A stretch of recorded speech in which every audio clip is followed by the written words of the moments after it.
Please take your seats. I know it's a fun time to be talking about what was discussed, but you'll have time to chat during lunchtime.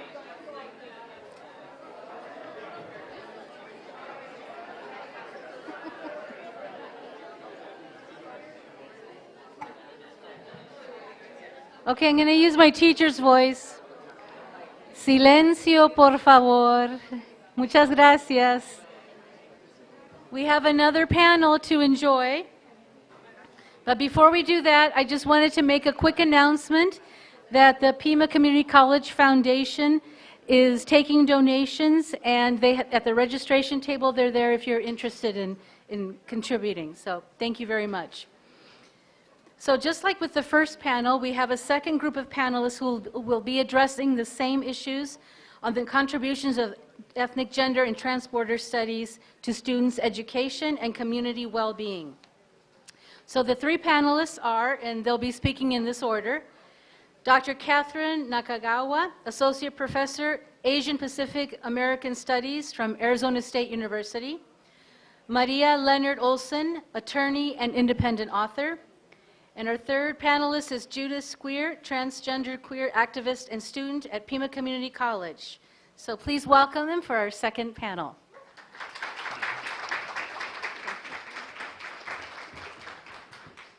I feel so short. I wonder if I can stand. It's like you couldn't even see me and it would look strange. So I'm going to stand over here. Is that okay? So you kind of see me.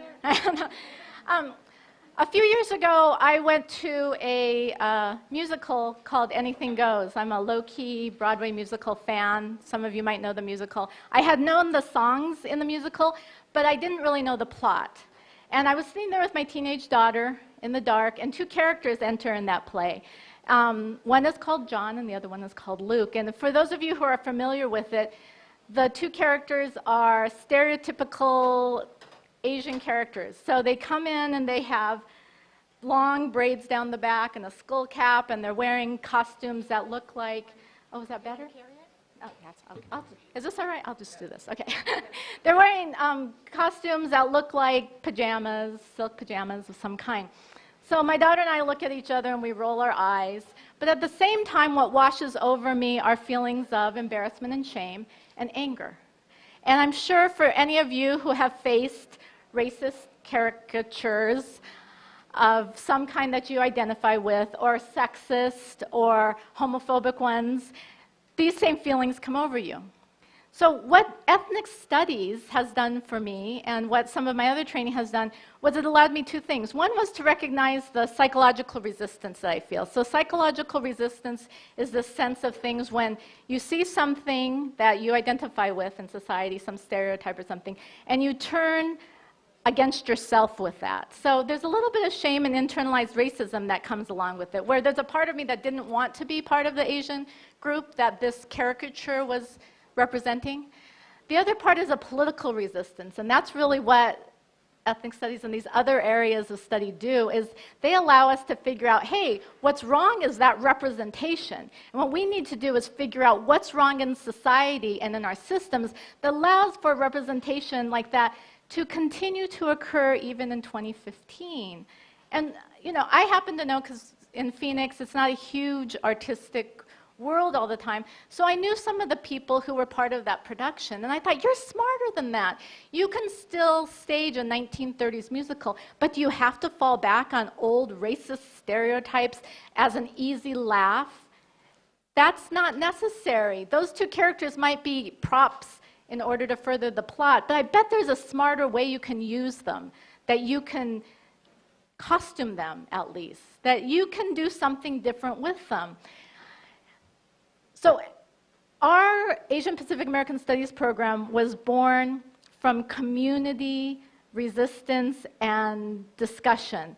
The community, particularly one leader, Madeline Ong Sakata, really believed that the youth in the Phoenix area did not have any exposure in their K-12 education to Asian Pacific American history.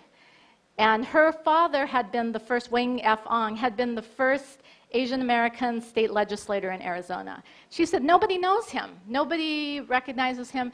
She was an activist, and so she all the time kept coming back to ASU from the 1980s. She would serve on advisory boards, and she would talk to people. And she worked with faculty members who were also trying to get some courses there to try to get a program of ARIA started. So eventually, we did get Asian Pacific American Studies, and it started in 1998, which sounds really late, right, for Asian Pacific American Studies to start.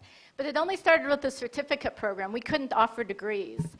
And a certificate program is just maybe 5 courses where at the end of that, if you fulfill these requirements, you get a certificate that can be added on to a degree, or somebody from outside in the community could come and just study for a certificate.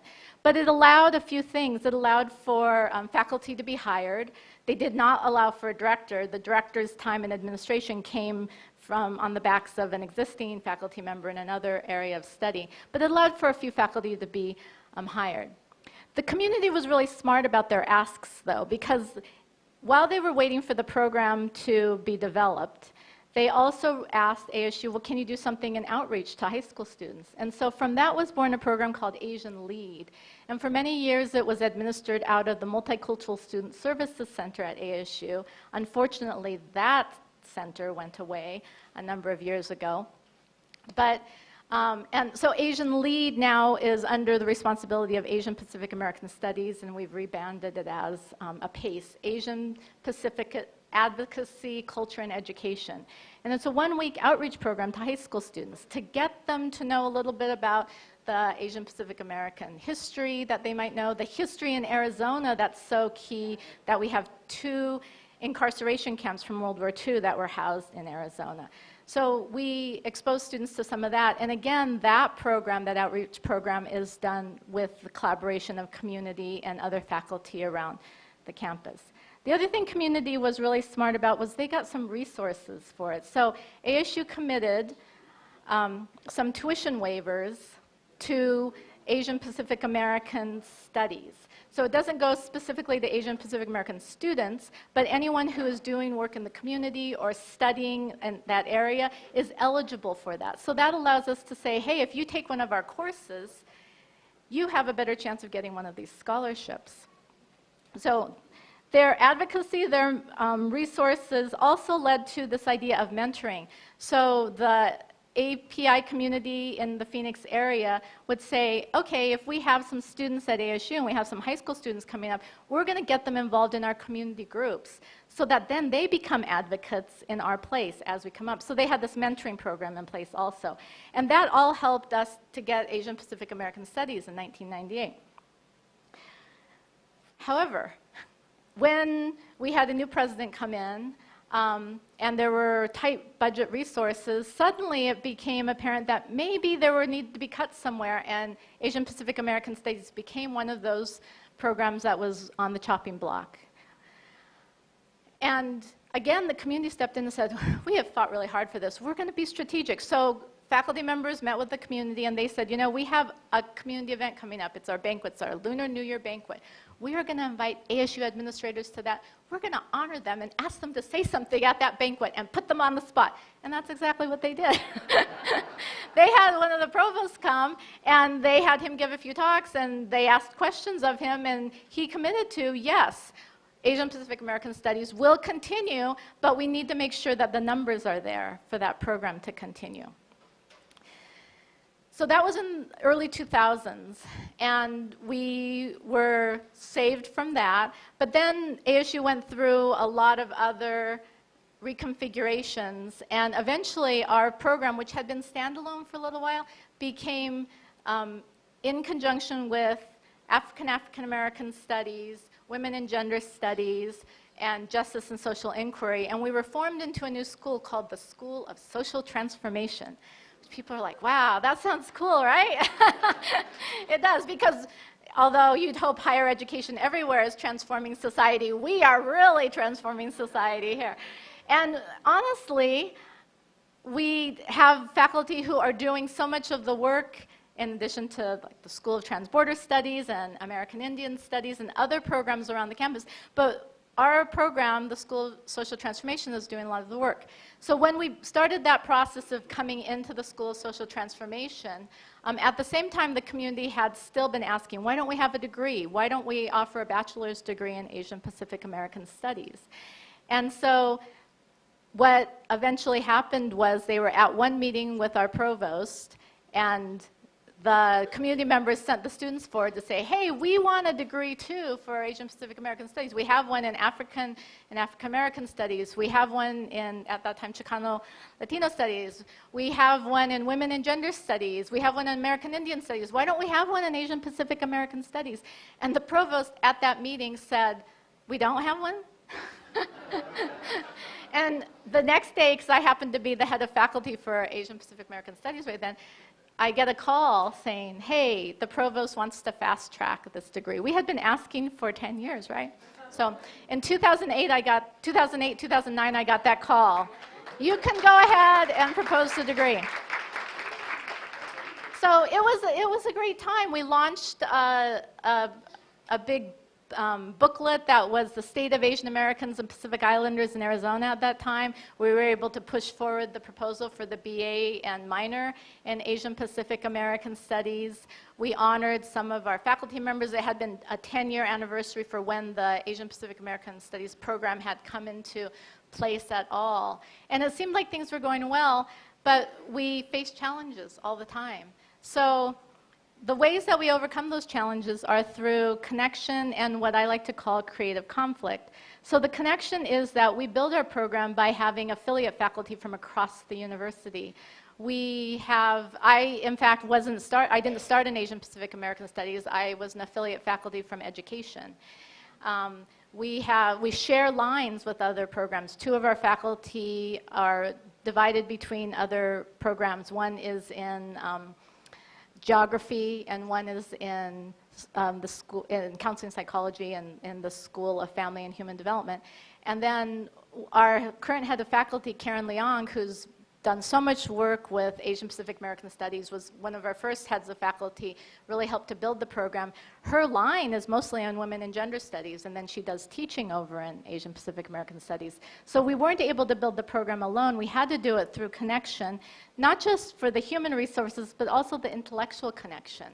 Our classes can't be popular without having students from all over taking our courses. So when we offer our courses, we make sure to possibly cross-list it. One of the courses I teach is Inequality and Diversity in Education, is cross-listed with Transborder Studies, and my colleague Saskia Casanova teaches it over there. And so we can talk with them about that. We've formed a program or a working group called ASU Ethnic Studies Working Group, and I co-chair that with my colleague over in Mary Lou Fulton Teachers College, Keon McGuire, and it draws faculty from all over the university, from all of the campuses at ASU, to plan Ethnic Studies Week in October, and then to do some other programming throughout the year. We collaborate with community organizations like Arizona Humanities, who then we can hopefully capitalize on the limited resources we have to do more programming, both in the community and at ASU. We're trying to work on doing small talks out in the community so that when challenges come, like the recent bill that was trying to eliminate social justice classes at the universities, we have community members who know and can speak about why these things are important. So the connections go both with the community, intellectually, and also with our colleagues across campus. And then the creative conflict is an interesting one. Much of the work we do in the community is also just being present. So there are two major festivals in the Phoenix area that we always have a presence at. One is the Matsuri Festival, which has been going on for 3 decades and is a celebration of Japanese culture, is what it's billed as. And we always have a table there where we bring out artifacts from the Gila River internment camp, and we educate people about these 2 incarceration camps during World War II that were in Arizona, to make sure people remember it. But what's interesting about that festival is also there's a mixture of traditional Japanese culture. And one of the things we face in Asian Pacific American Studies is being mixed up with Asian studies. And they're different, right? So people will come to us and say, well, can I study Japanese? And we'll say, well, no, that's over in Asian languages. Well, can I study Japanese religion? Well, no, that's over in Asian studies. We talk about the history of Asian Pacific Americans in the United States and the other communities here, the social movements that we've all been part of. And it's not that we don't appreciate the connections we can have with Asian studies.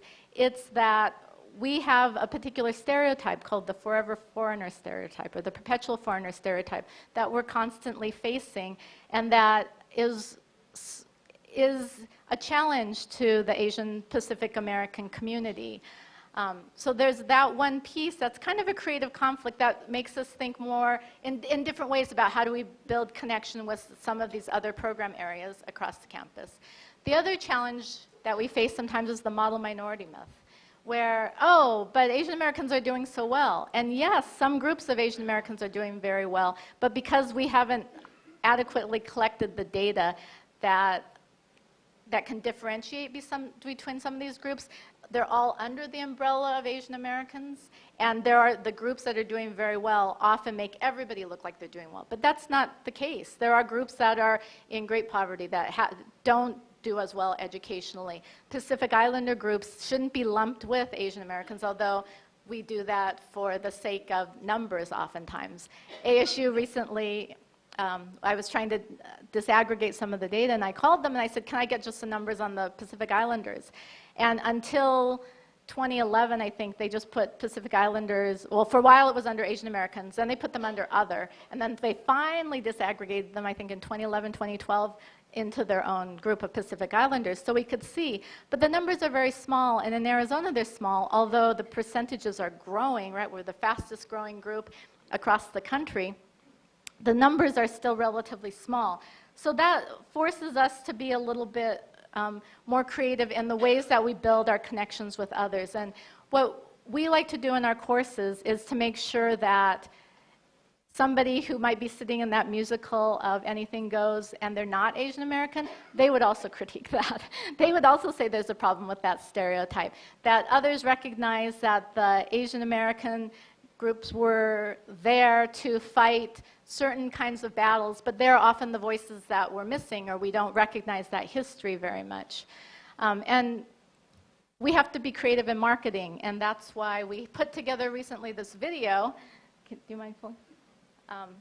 Our colleague in Justice Studies in Film and Media helped to put it together, this video for us. I'll just show a few minutes of it.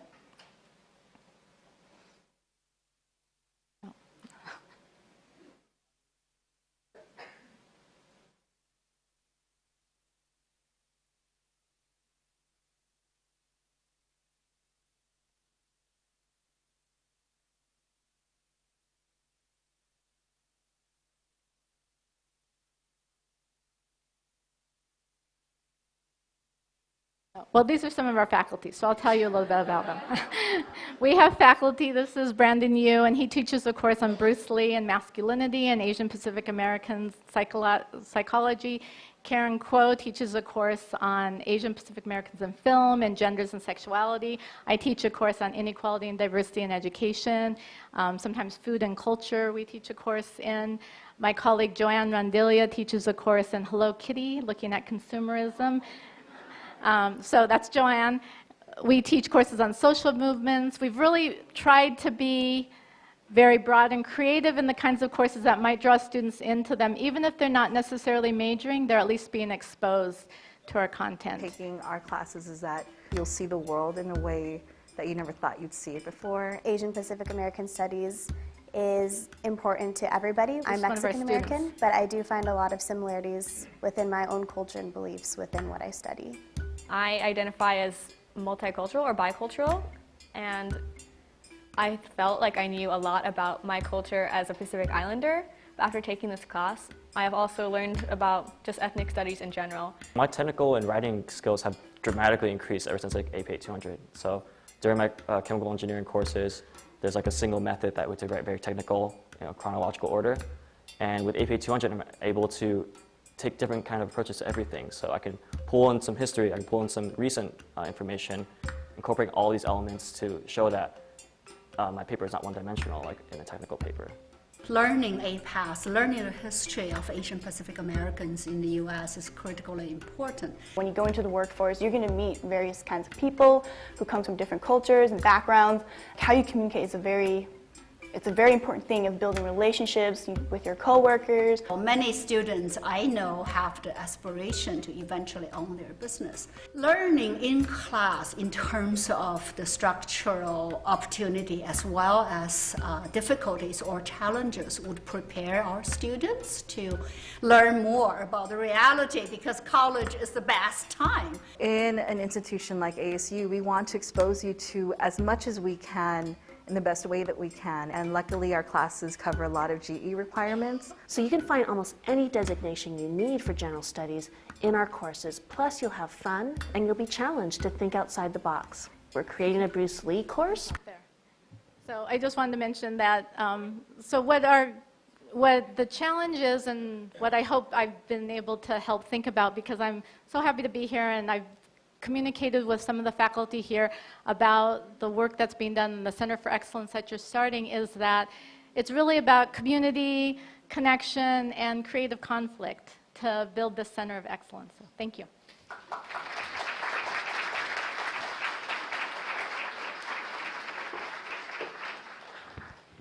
Thank you so much, Dr. Nakagawa. Did I pronounce that correctly? Okay, excellent. So next we have Maria Leonard Olson, attorney and independent author, and I think she's one of the ones that asked a question earlier, right? Okay.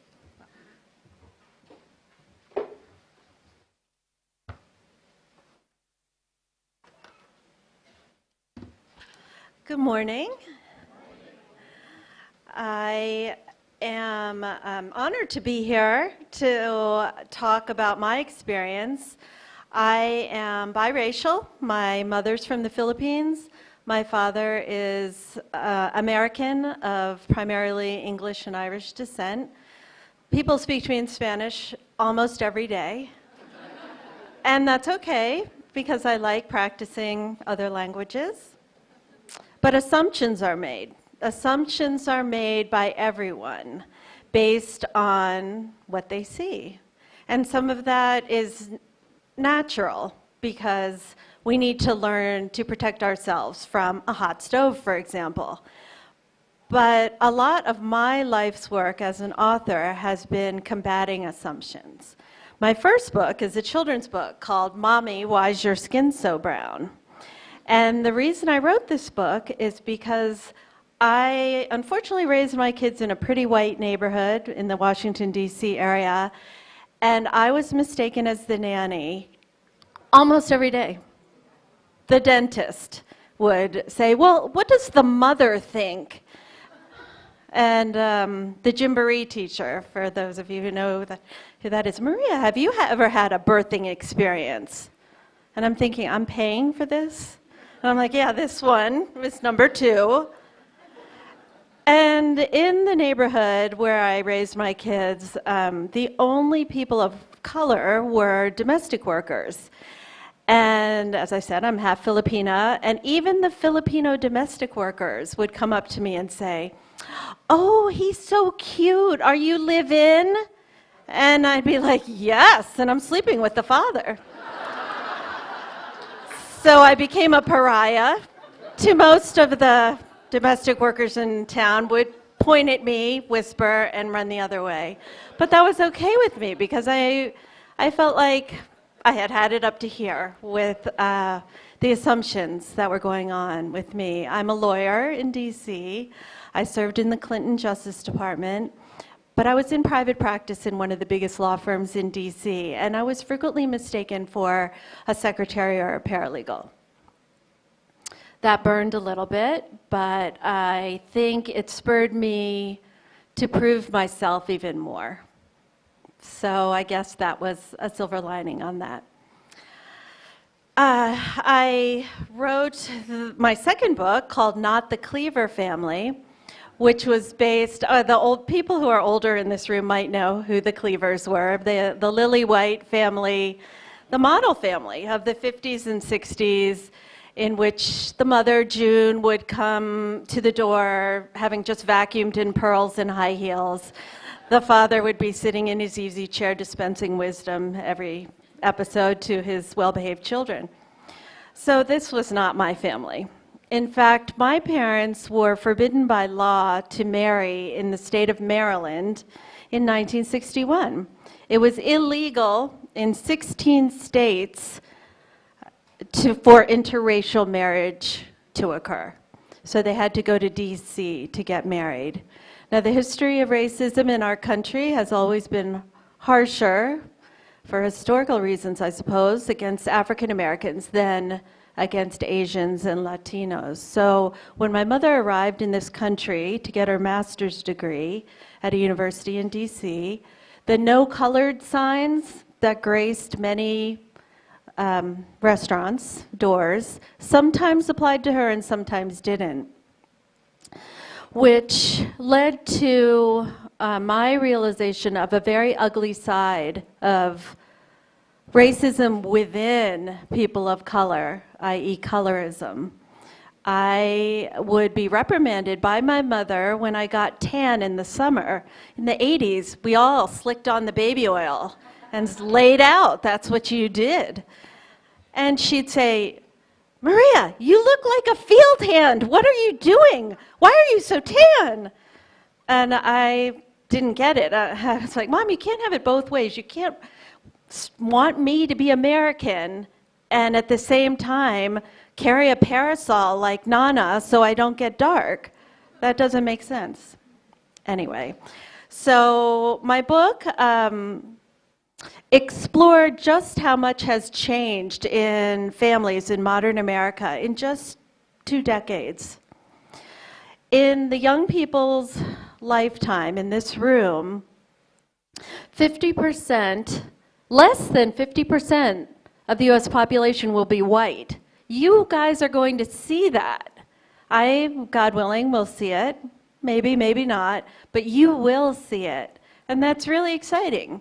The Beijing of America, which began when I was born probably, and is reaching its peak in your lifetime. It's a very interesting time of change to be alive, especially as a person of color and certain ethnicities, even as a woman. Things have changed so much in our lifetime, and the choices that we have changed. This book covers the 5 or 6 major changes I saw over my lifetime, which were families and women who are child-free by choice is a huge growing demographic. And it's nothing to be judged, it just is. There are many women who have many more opportunities than our parents did. And being a parent doesn't fit into their dreams. And that's not unusual anymore. There are international parent-free or child-free days. There are so many websites devoted to those who are living child-free by choice. The second one was mixed race marriages. I felt like I was the only person of color in my all-white schools growing up. And I still feel burned by silly slights, microaggressions when I was growing up. This guy started the Freckle Club in 3rd grade. I was the only kid in the entire parochial school, I felt, without freckles. So I was excluded from that. Small microaggressions that happen probably every day to many of the people in this room. And the cumulative effect can be really damaging, especially upon young people and children. So I would like to raise consciousness around those issues, and that's a lot of the work that I do. I do a lot of speaking at schools and festivals about raising awareness about things a lot of people take for granted. The third one that I covered was same-sex marriage.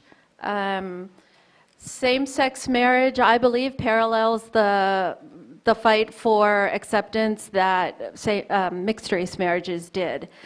Although I credit the LGBT community for achieving change at a much faster pace, very well organized, and kind of, I believe, a teacher for all of us who are trying to affect social change.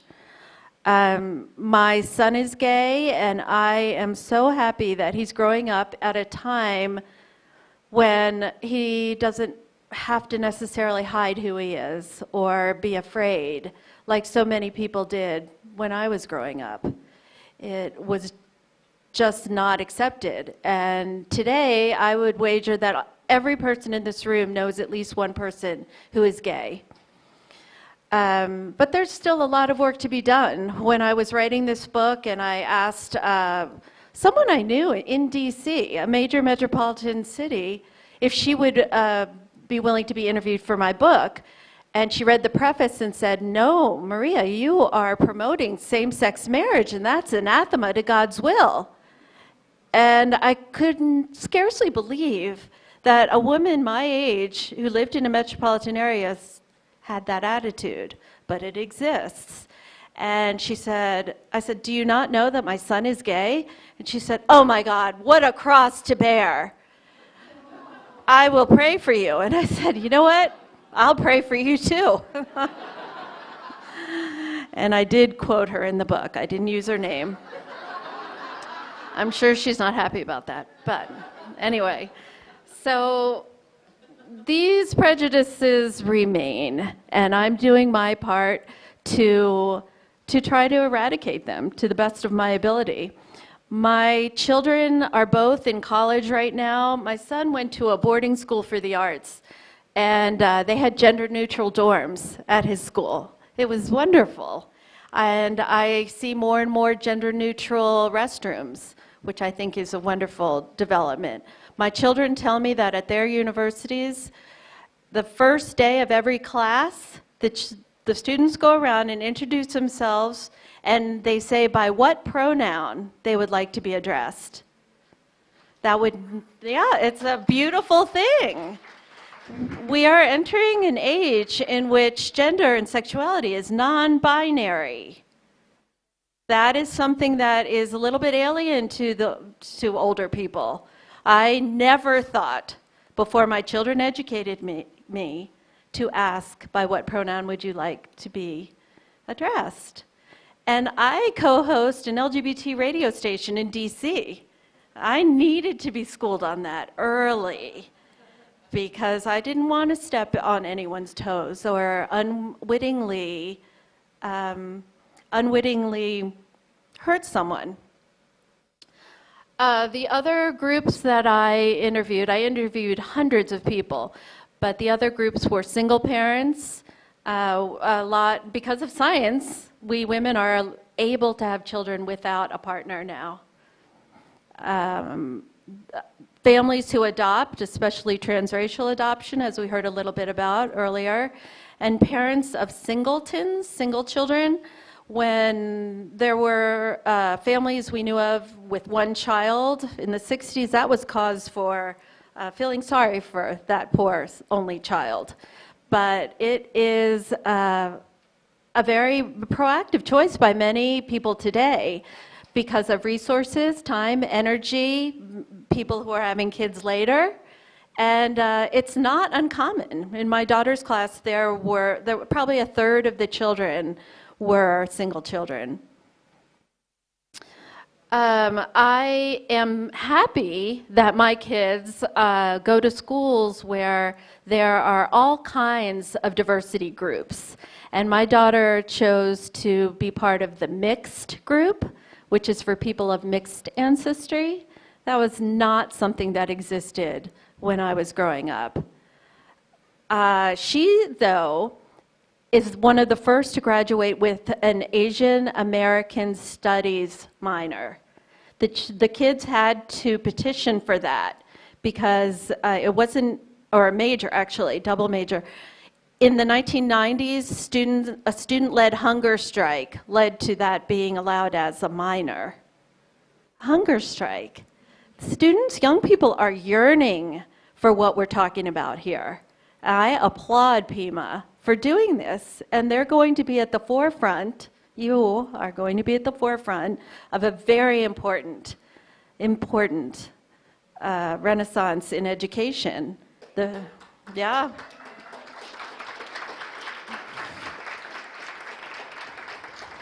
Especially because of your proximity to the Mexican border. You have a lot more experience with transborder issues. You have the ability to be the repository of the best learning in the field.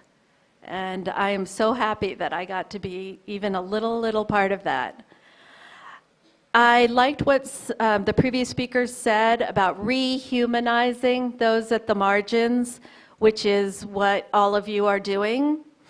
There's a generational gulf between how I and my children and your children consider racial identity. The cultural mindset in our country is changing, and it's exciting. And we're moving via groups like this towards concepts of race and identity that have more bridges than boundaries. And I am so grateful to be part of that, and I applaud all of you for being part of that too. Let's keep the dialogue going. Thank you.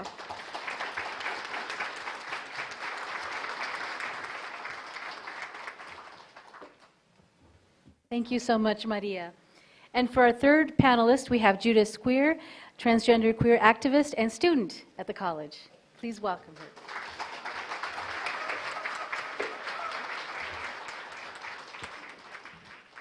Hello.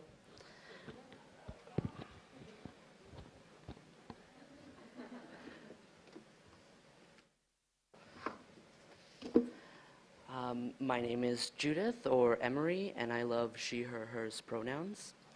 When I was 16, I became active in the queer community, and that started me on my journey of gender studies. I studied gender informally through asking people how they identified and why. When you live outside of our culture's cisgendered binary system, you gain insight into it. So I received both first and second-hand knowledge of the intricacies of our culture's gender construct. When I was 18, I dropped out of high school, but I kept studying. I used my newly found free time to volunteer at a few different organizations who served the queer population. I was taught activism and how to organize a community to fight as one. In the fall of 2015, I got my GED, and I decided it was time for me to take all of my knowledge and legitimize it by going back to school. This is my first semester at Pima, and I am honored to be here.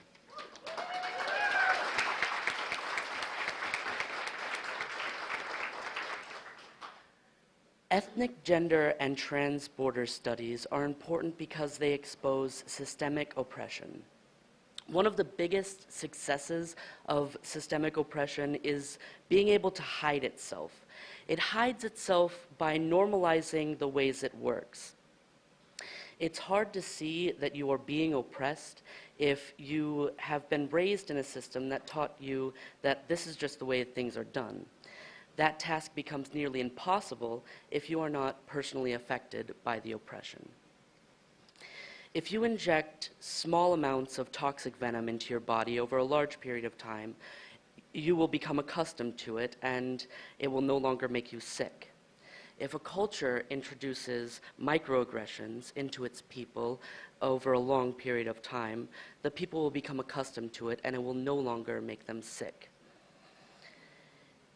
It is so easy to see the civil rights violations of cultures that are not your own, because you were not indoctrinated to think that that is normal.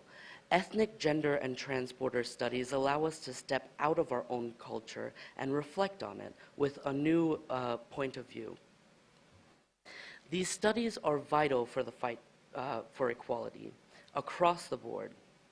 For people inside oppressed groups, they offer validation and solidarity. They teach you that the problems you have been struggling with are not yours alone. For those outside of an oppressed group, they offer a chance to grow beyond what your culture allows. They teach that maybe your way of viewing the world has been formed in part by a system responsible for keeping others oppressed. Another way systems of oppression hide themselves is by isolating those they oppress. For queer and trans people specifically, these studies can be life-saving. It is too easy for us to feel isolated. Most of the time, we grow up in a cisgendered heterosexual bubble that tells us we are not supposed to be here, that we are an anomaly that arose in June of 1969, and before that, the world was cis, het, and happy. This is, of course, a lie. Queer and trans people have existed as long as people have existed, and throughout time and culture have experienced several varying degrees of visibility and power. It is amazing that these types of programs are offered at so many universities, and it is arguably more powerful when they are offered at local community colleges. Community colleges tend to be far more accessible to the public, to people with less economic privileges. As the gap between those who have wealth and those who don't grows, so does the importance for this type of accessibility. Knowledge and education are the pathway to liberation. To control a person's access to knowledge is to control that person. It is a radical act of liberation to choose to educate yourself. And it is tragic when that choice is taken away from you because of your economic standing. Having ethnic, gender, and transborder studies at Pima is a great leap forward for accessibility of knowledge. But this is not where the work ends. I have a friend who is far more intelligent than I will ever be, but unfortunately, he cannot take these classes because he is undocumented. And even though he has DACA, the Deferred Action for Childhood Arrivals, he still does not have access to federal grants and loans and cannot afford to pay out of pocket to be here. True liberation will not come until there are no barriers between people and education. Thank you.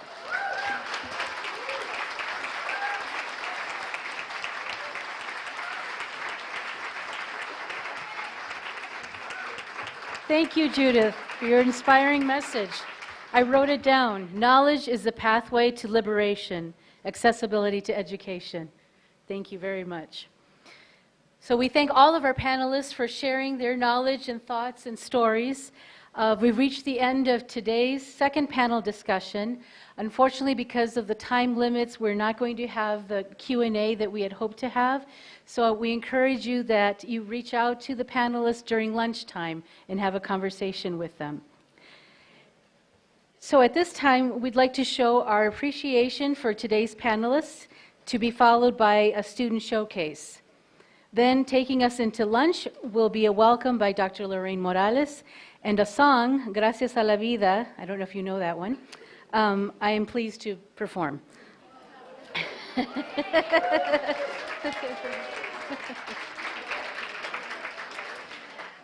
Dr. Suzanne Desjardins, Dean of Social Sciences and Student Affairs, will now present the recognitions, and I'm going to go set up. So.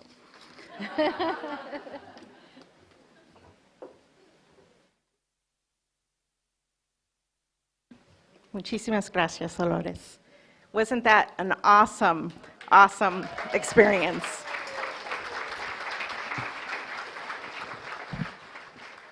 I would like to call all of our panelists forward, including Dr. Lugo, please. You can please come up on the stage. we would like to present you with a token of our appreciation for your invigorating dialogue today as scholar, activists, and educators. And we invite the presidents, Dr. Morales and Dr. Dure, to please come up for a photo opportunity.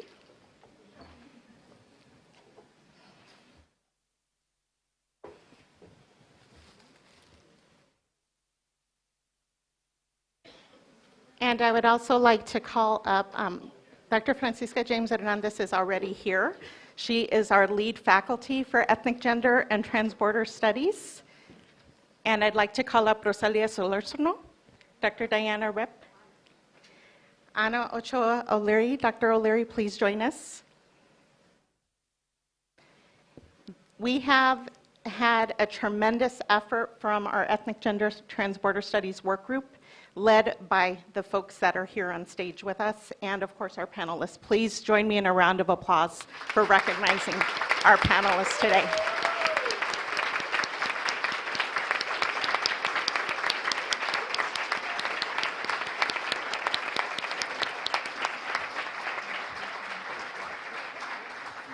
Please bear with us, we're going to take a quick photo.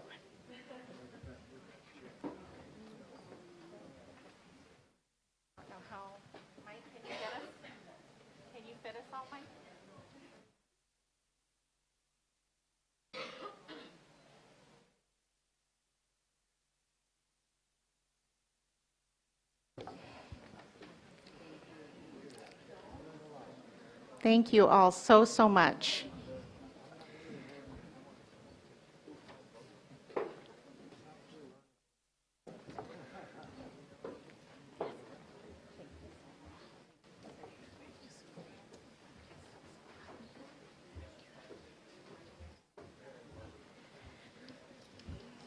And as we're leading into lunch, I would like to please introduce Alicia Vasquez. She is one of our faculty members in history, and she is also teaches under the National Endowment for the Humanities Border Culture Grant that we have at our Desert Vista campus.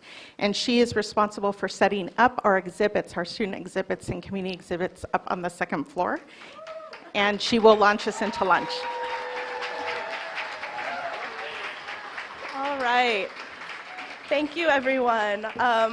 So even though I'm representing the Border Cultures program, I do want to give a shout out to my colleagues there, Sandra, Lynn, Sandy, Barbara Jo, Ed, Elizabeth, and incoming next year, Kristen and Justin. So couldn't do this without you all. It's a collaborative effort. So the Border Cultures program at the Desert Vista campus is grant funded through the National Endowment for the Humanities and a partnership with the Earlham College Border Studies program. It provides students the opportunity to participate in learning communities by taking 2 general education classes with the same cohort of students. The general education classes, Writing 101 and Writing 102, Art 100, and History 127, have the common theme of borders, which enables students to apply the knowledge gained in each class with an interdisciplinary lens. Now, in its second semester, the Border Cultures program has engaged students by bridging the gap between academic knowledge with community involvement and strives to provide opportunities for its students and expand into the future. One such student, Unique Armenta, will share her final project from last semester and share with you her experiences in the program. Unique is 18 years old and a freshman at Pima Community College. As a first-generation college student and part of the Honor Council, it is her goal to make the most of her time excelling academically and giving back to the community. She is majoring in business with a minor in fashion and plans to complete her studies by transferring to the U of A.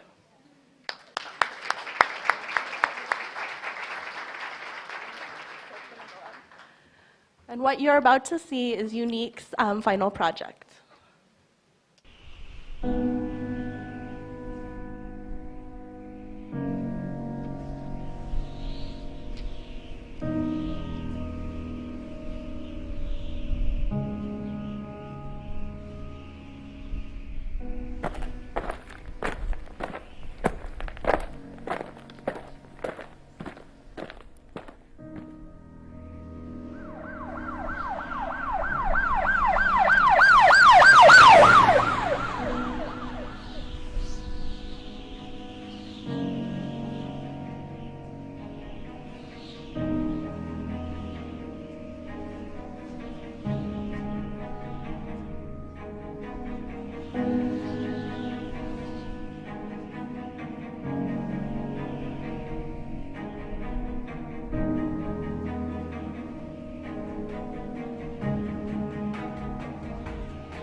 About 250,000 people cross the U.S.-Mexico border each year, leaving certain objects behind, explaining their journey. These objects being toothbrushes, toothpaste, combs, deodorant, little toys, lipstick, clothes, slipper shoes because hiking boots are very expensive and can be traced, condoms, a baby stroller, bicycles, needle and thread, a written prayer, pictures, empty water jugs, backpacks, socks, and shrines. The reason being for all the hygiene products left behind and clothes that is left behind is immigrants crossing the border try to maintain their appearance to avoid looking poor. They do this to try to blend in, which at times backfires. Anthropologist Jason DeLeon has studied the subject and states, many undocumented migrants assume the best way to avoid detection is to not look poor. Many of the migrants crossing are families, often with younger children, reason being for the toys and stroller. The condoms are used for women who are trying to cross into the United States by being smuggled in by men. They use condoms to avoid pregnancy because many are often raped and abused. The bike is a symbol of perseverance and strength to move forward. Prayers are often written in order for a safe journey or placed where someone has passed away, like a shrine. The journey is rough and many immigrants die. The Sonoran Desert's heat can decompose a body in 2 weeks, making it extremely hard for investigators to identify bodies and how they died. Many immigrants are then classified under John Doe. Since 2000, about 6,000 people who have crossed the U.S.-Mexico border have died. Being born in the United States is something no one should take for granted. And it is something that I have definitely taken for granted. Yes, the United States has its ups, its downs, its pros, its cons, but at the end of the day, the United States is the land of opportunity. You see, there are so many people that want to come to the United States to live a better life, to go to school, to get a better job, to live this so-called American dream. These people that have tried to come to the United States are immigrants that have crossed the U.S.-Mexico border through the Sonoran Desert. I have evidence that their journey is in fact not easy. They go to ultimate extremes to stay alive and to not get caught, leaving pieces of their journey behind through artifacts. And the sad reality is that many of these immigrants do make it across the United States, but they don't make it all the way and end up dying. And we are here living our daily lives doing nothing about it. Instead of shutting out reality, I choose and hope you choose to look it in the face, to be informed and be the change.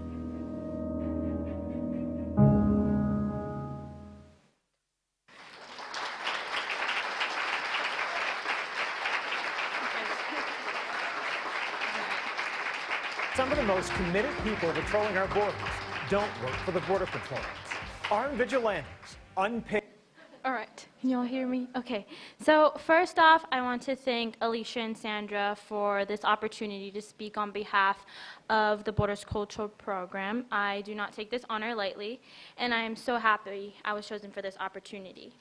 Like my biography said, my name is Unique Armenta. I am a freshman here at Pima, working on my second semester. I'm a business major and fashion minor, and so when I first started Pima, I had an idea of what I wanted my career to be. I just didn't know how to go about choosing my classes, and it was not until my orientation that I learned about the program. And so I later talked to my advisor, the wonderful Michelle Savage, and then I was enrolled into the class. So going into the classes, I really did not know the material that I was going to be taught. I just knew it had something to do with borders, and I honestly thought we were just going to be learning about the U.S.-Mexico border. But once the class started, I realized it was much more than that. And both classes opened my eyes to see that borders are universal, whether they're physical or unseen. Sandra's class allowed me to see in between the lines of the borders that define our everyday actions or that may not at all. We explored the borders that we live in each and every day without even noticing. In her class, we also wrote a paper about our cultural identity, and I had never written a paper on this before. So it was definitely out of my comfort zone. And I remember going to Sandra every single day after class saying, I don't know what to do, I don't know what to write on.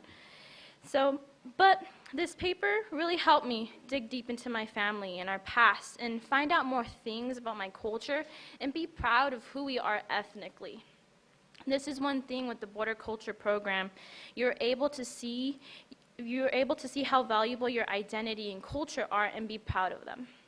With the classes, you gain so much insight and you come to understand why people are so proud of their roots. You find out the struggles and obstacles many of our ancestors fought through so we can live the life we do today. With Alicia's class, this theme was very prominent. Every single day, I would learn something new about the history of Tucson or hidden things that were not taught in my high school classes. For example, I did not know that downtown Tucson was built over an indigenous village in order just to make more profit.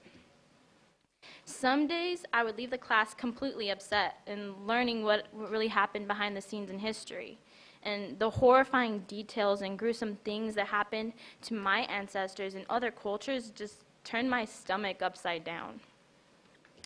This was something that many of my high school teachers sugarcoated or didn't go into depth about.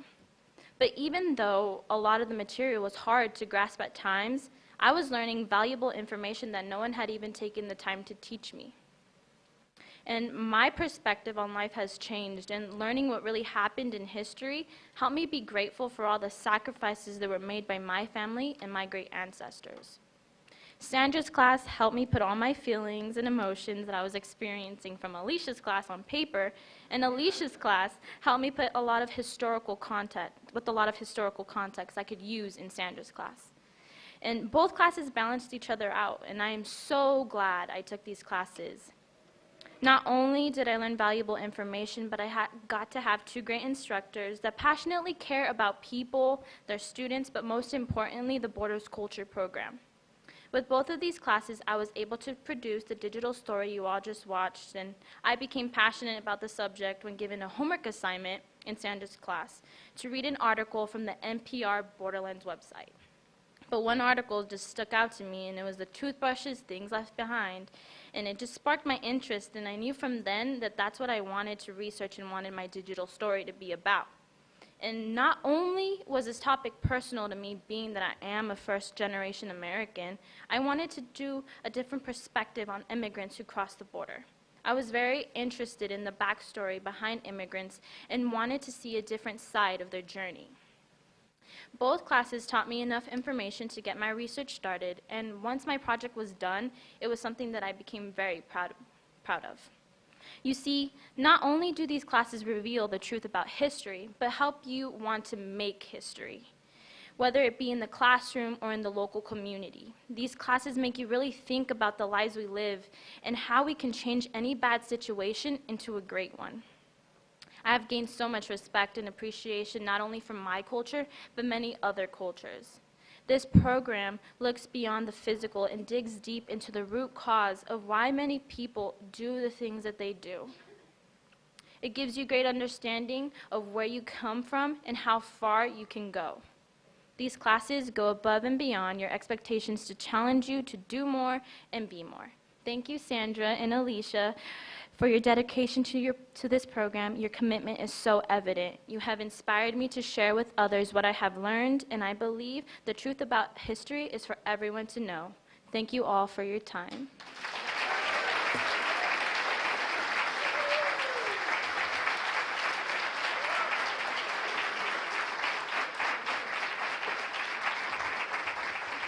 Thank you so much for sharing your project. That was very touching and meaningful. So next we have Dr. Lorraine Morales, who's going to be, she's the president of Community Campus and East Campus, and she's going to talk a little bit about, well, she's going to welcome you and, and has some words of wisdom for us.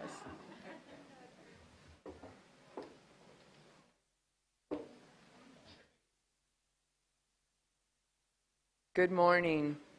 Good morning. What a morning, right? Amazing.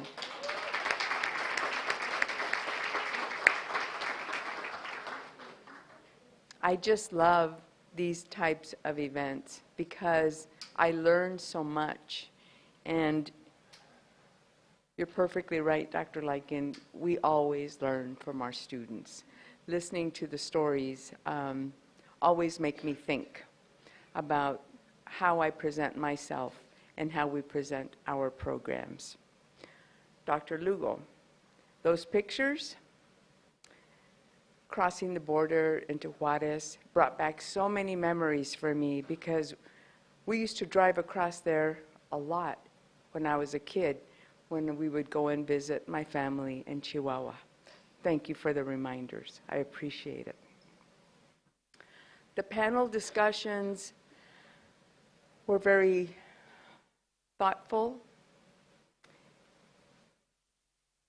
very thought-provoking for us, and have primed us for the workshop discussions that we are going to have this afternoon on how do we move forward to build our Center of Excellence.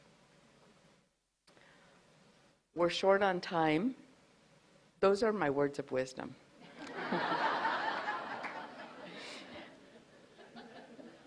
We're in for a wonderful treat. I want to introduce our lovely provost, who is going to sing a lovely song for us. The words are going to be up there so we can sing along with her. Help me in joining Dr. Dolo.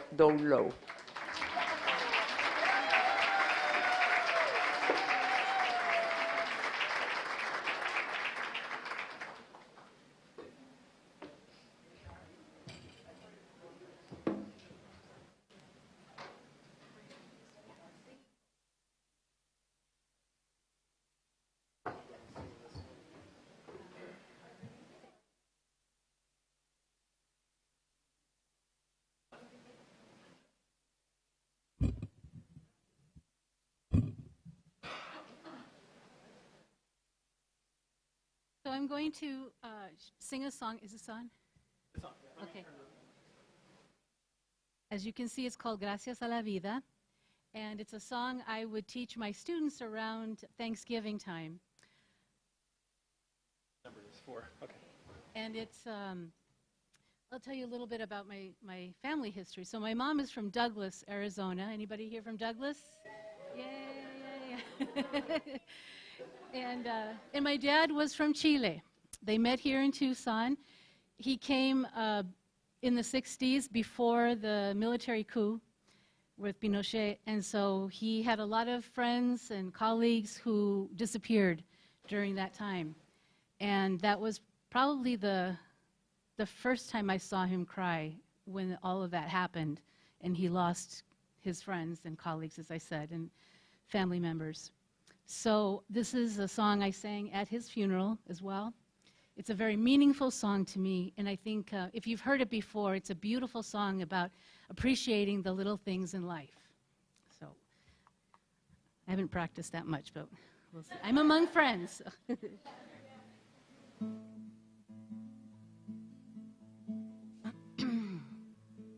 Gracias a la vida que me ha dado tanto, me dio 2 luceros que cuando los abro, perfecto distingo lo negro del blanco, y en el alto cielo su fondo estrellado, y en las multitudes al hombre que yo amo. Gracias a la vida que me ha dado tanto, me ha dado el sonido y el abecedario, con él las palabras que pienso y declaro, madre, amigo, hermano, y luz alumbrando la ruta del alma del que estoy amando. Gracias a la vida que me ha dado tanto, me dio el oído que en todo su ancho graba noche y día, grillos y canarios, martillos, turbinas, ladridos, chubascos y la voz tan tierna de mi bien amado. Gracias a la vida que me ha dado tanto, me ha dado la marcha de mis pies cansados, con ellos anduve ciudades y charcos, playas y desiertos, montañas y llanos, y la casa tuya, tu calle y tu patio. Gracias a la vida que me ha dado tanto, me ha dado la risa y me ha dado el llanto. Así yo distingo dicha de quebranto, los dos materiales que forman mi canto y el canto de ustedes, que es mi propio canto. Gracias a la vida que me ha dado tanto.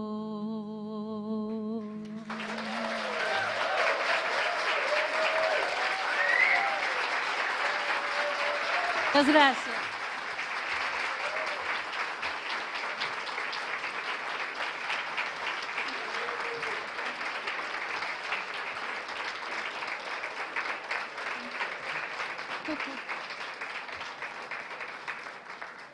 Have a seat. Don't go away. Seriously? Have a seat. Oh, no.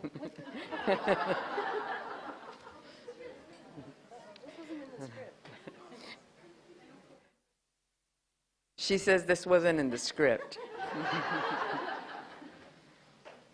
Now I would like to introduce Rosalia Solarzano, one of our faculty for Sociology and Mexican American Studies.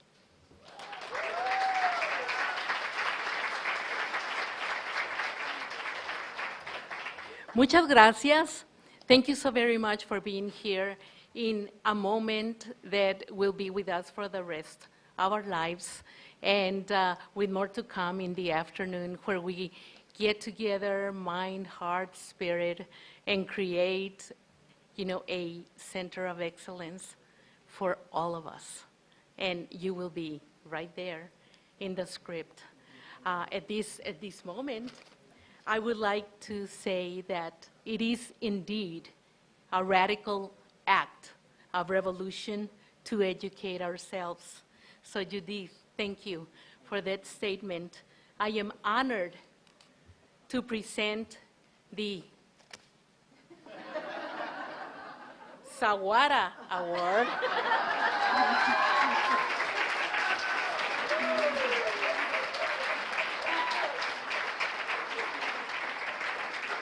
Okay. To Dr. Dolores Duran Cerda, Acting Provost, soon to be our lasting Provost at Pima Community College.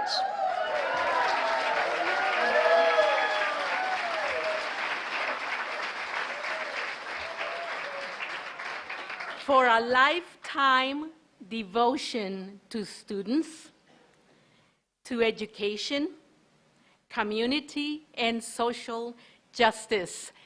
And it is true that true liberation will not come until there are no barriers to education. And here is one of our líderes that has lived by that. So help me, welcome to receive the Sawara Award. Dr. Dolores.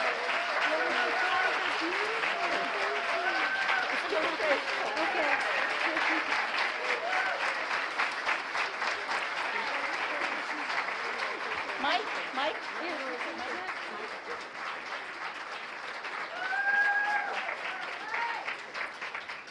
Gracias. Another thing is that we have the Pima Community Foundation table outside. And for those of you who are liking the event, touch your pockets. We accept quarters, dollars, $5 bills, $10 bills, et cetera, so feel free to come down and say, I want to donate for X. Una donación para X. Suena como huevos, pero no es huevos, okay? But it's got the substance of huevos. So, muchas gracias, piénsenlo, pero actúen, okay? See you.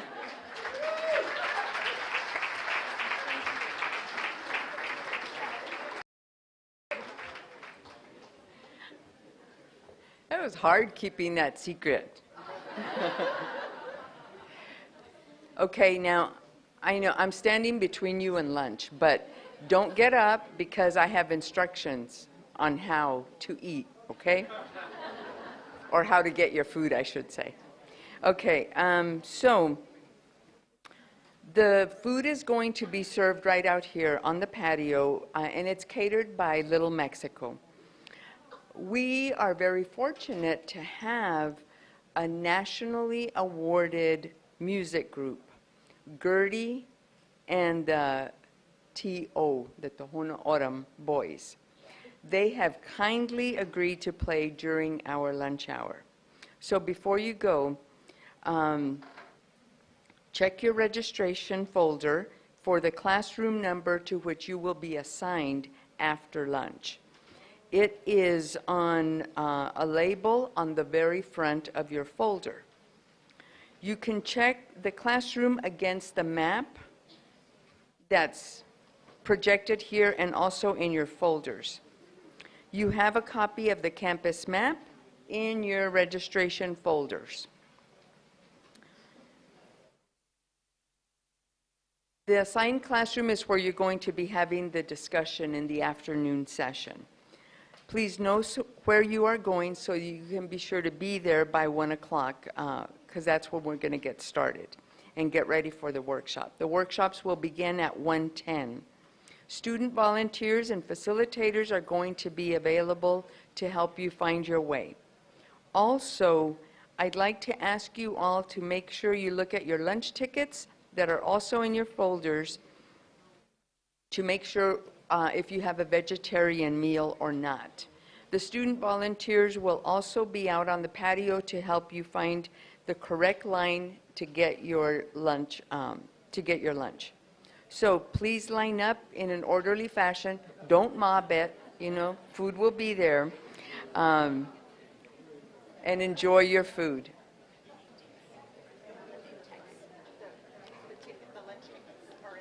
The lunch tickets are in your name tags. And there's plenty of food, so no need to mob. We'll see you there.